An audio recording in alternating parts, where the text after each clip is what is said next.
पूर्ण समाधानाने आनंदी आहात तुम्ही या हो, नवीन घरात? आनंदी म्हणजे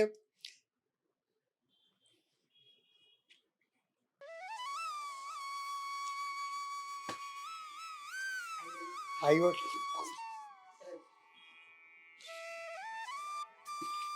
ठीक आहे बघितलं.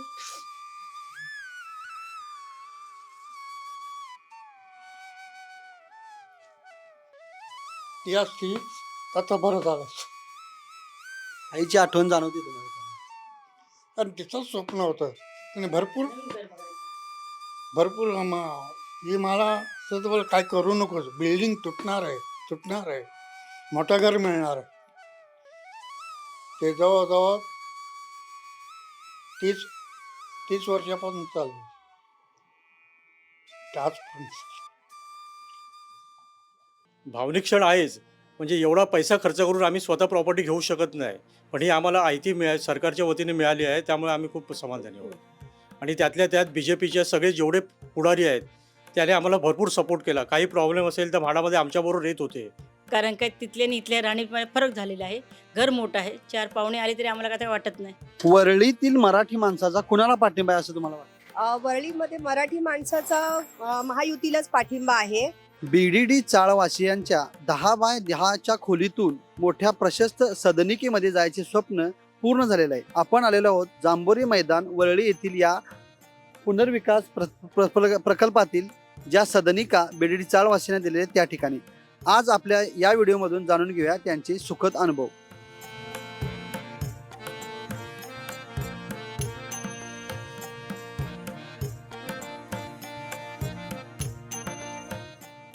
पहिली दिवाळी आपण इथं साजरी केली, त्या अनुभव कसा होता? तुम्ही काय सांगाल नवीन पहिल्या दिवाळी? इथे दिवाळी आल्यानंतर आम्ही पहिलीच दिवाळी साजरी केली. त्या पहिल्यांदा BDD जायच राहत होतो, पण लहान जागामुळे त्याच्यामुळे आम्हाला सगळ्यांना एकदम बोलवता यायचं नाही, दुसऱ्याकडे जायला लागायचं. तर ह्या वेळेला आमच्या घरातच केली आणि खूप आनंदात केली. सगळे नातेवाईक आले, जागा भरपूर मोठी मिळाली, व्यवस्थित सगळं केलं. तुमचं मोठ्या घराचं स्वप्न साकार झालंय? घराचं स्वप्न साकार झालं. जी वाट आम्ही जे बघत होतो, हे कधी आम्हाला मिळेल ते आम्हाला मिळालं. आम्ही समाधानी आहोत.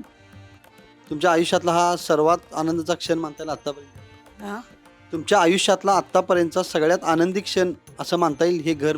हे घर म्हणजे आनंदाचं घर मागते सगळ्यात पहिल्यांदाच. जीवन म्हणजे आता इथे आम्हाला म्हणजे भरपूर व्यवस्थित जागा मिळाली आहे. प्रत्येकाला स्वतंत्र बेडरूम मिळालं आहे, किचन व्यवस्थित मोठं मिळालं आहे, 2 संडास बाथरूम मिळाले आहेत. त्यामुळे म्हणजे लाईफस्टाईलमध्ये खूप फरक होतो. पण इथे म्हणजे व्यवस्थित सगळं म्हणजे लक्झरी लाईफस्टाईल कशी असते त्या हिशोबाने आता आम्ही झोपड्यातून इमारतीत आलो आहे, हा फील येतो आहे आम्हाला. ती चाळीची छोटी रूम होती, आता हे व्यवस्थित 500 स्क्वेअर फीटचं घर मिळालं आहे. त्यामुळे मन प्रसन्न आणि आनंदित वाटतं. तुमच्यासाठी हा भावनिक क्षण म्हणता येईल सगळ्या? भावनिक क्षण आहेच. म्हणजे एवढा पैसा खर्च करून आम्ही स्वतः प्रॉपर्टी घेऊ शकत नाही. पण ही आम्हाला आयती सरकारच्या वतीने मिळाली आहे, त्यामुळे आम्ही खूप समाधानी आहोत. आणि त्यातल्या त्यात BJPचे सगळे जेवढे पुढारी आहेत, त्याने आम्हाला भरपूर सपोर्ट केला. काही प्रॉब्लेम असेल तर म्हाडामध्ये आमच्याबरोबर येत होते. त्याच्यावर आम्ही स्थानिक आमदार यांच्याशी पण बोलणं केलं. बोलू तुम्ही आश्वासन द्या, आम्ही रूम खाली करतोय. तर म्हणजे एकदाही त्याने आमची भेट घेतली नाही, सगळं नाकारलं. पण BJPवाल्यांनी आम्हाला खूप सपोर्ट केला. पाहुणे ज्यावेळी यायचे तुमच्या एखाद्या सणावेळी किंवा कार्यक्रमावेळी, त्यावेळी चाळीतली अनुभव आणि आता इथं आल्यानंतरचा अनुभव? हां, चाळीमध्ये आम्हाला जरा 4 पाहुणे आले तरी आम्हाला खूप त्रास व्हायचा. आता तो त्रास जरा कमी झाला आहे. गडबड व्हायची. 4 पाहुणे आले तरी आमची हालत गडबड व्हायची. चाळीत असताना तुम्ही पाहुण्यांची सोय थांबण्याची किंवा थोडा वेळ जरी बसायचं त्यावेळी कसं करता? हां, ते पॅसेज होते, पॅसेजमध्ये वगैरे राहायची सोय करायचो, खुर्च्या वगैरे ठेवायचं. आता काय रूम आहेत, रूममध्ये करतो. एवढाच फरक झाला आहे. पुढचे सण साजरे करताना तुमचा आनंद द्विगुणित होणार आहे असं वाटतंय? हो, होईलच. कारण काय तिथल्या आणि इथल्या राहणीमध्ये फरक झालेला आहे. घर मोठं आहे, 4 पाहुणे आले तरी आम्हाला काय वाटत नाही. मुंबईमध्ये चाळीत राहत असताना एखाद्या सण समारंभाच्या वेळी पाहुण्यांची सोय करणे ही एक कसोटीचा क्षण असायचा. आता ह्या नवीन घरामध्ये त्याबाबत काय अनुभव आहेत ते आपण जाणून घेऊया. मुंबई BDD चाळीत 10x10च्या रूम असल्या कारणाने जर पाहुणे आले तर काही थोडं लेडीज असतील ते घरातच बसायचे, जेंट्स असतील तर त्यांना बाहेर खुर्च्या वगैरे टाकून देऊन त्यांना बाहेर हे करायचं आणि काय पाहुणचार करायचा मला अर्ध्यानं व्हायचं अर्ध्यानं व्हायचं नाही. पण हे ते नवीन घरामध्ये असं झालं आहे कितीही पाहुणे आले की त्याच्यात सोयीस्कर एकदम हे होतं. जसं गावी एखाद्या मोठा कार्यक्रम झाला की पाहुणे आले की पडवीमध्ये हे करतो, तसं आता ह्या नवीन घरामध्ये सोयीस्कर झालं आहे. जेव्हा जास्त येतील तर थोडं म्हणजे गॅलरी पण मोठी आहे, तिथे पण ॲडजस्ट होऊ शकतं. एवढा फरक जाणवला आम्हाला. पूर्ण समाधानाने आनंदी आहात तुम्ही या हो, नवीन घरात? आनंदी म्हणजे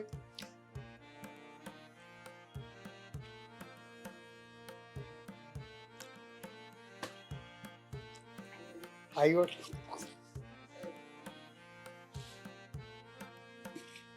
ठीक आहे बघितलं.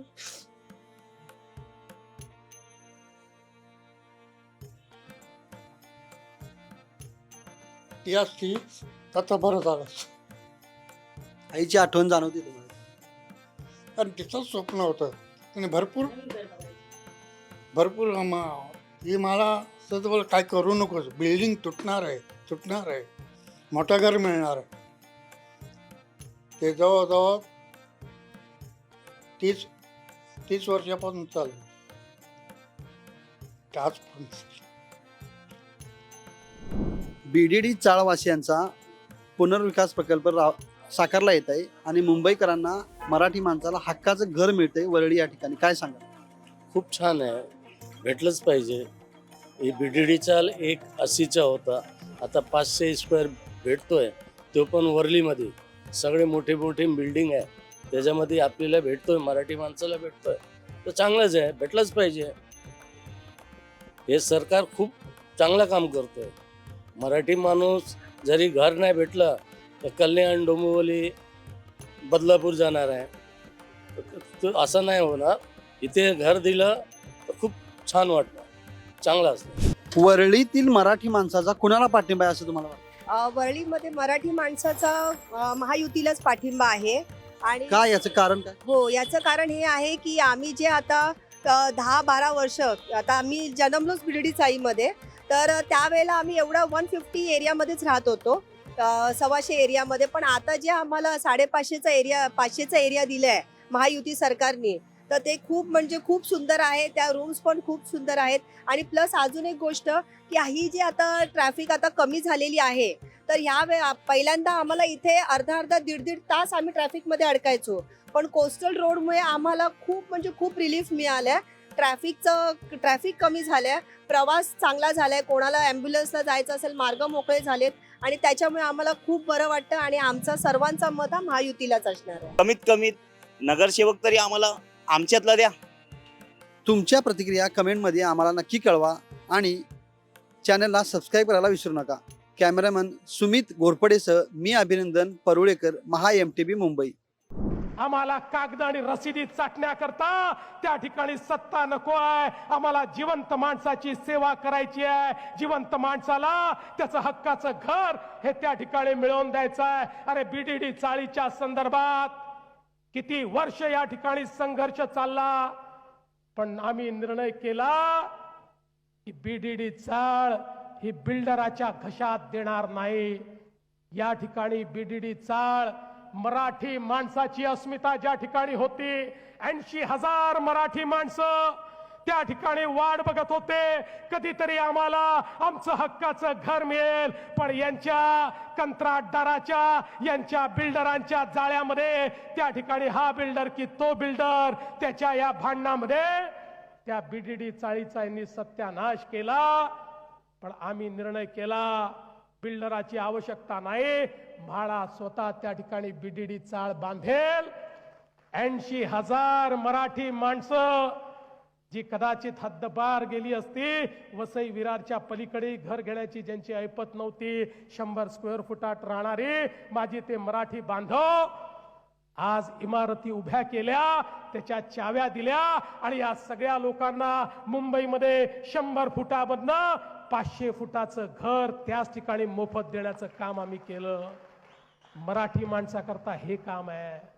आज अभ्युदय नगरचा विकास त्या ठिकाणी आपण सुरू केला. अभ्युदय नगर जे आमच्या गिरणी कामगारांचं, जे आमच्या मराठी माणसाचं एक अशा प्रकारची ही वस्ती आहे, ज्या वस्तीमध्ये आपल्याला मुंबईची खरी संस्कृती पाहायला मिळते. का त्याचा विकास होऊ शकला नाही, पण आज त्याचाही विकास करण्याचं काम हे आम्ही शिंदेजींनी, आम्ही सगळ्यांनी मिळून या ठिकाणी केलं आणि आता त्याचंही बांधकाम आम्ही सुरू करतोय.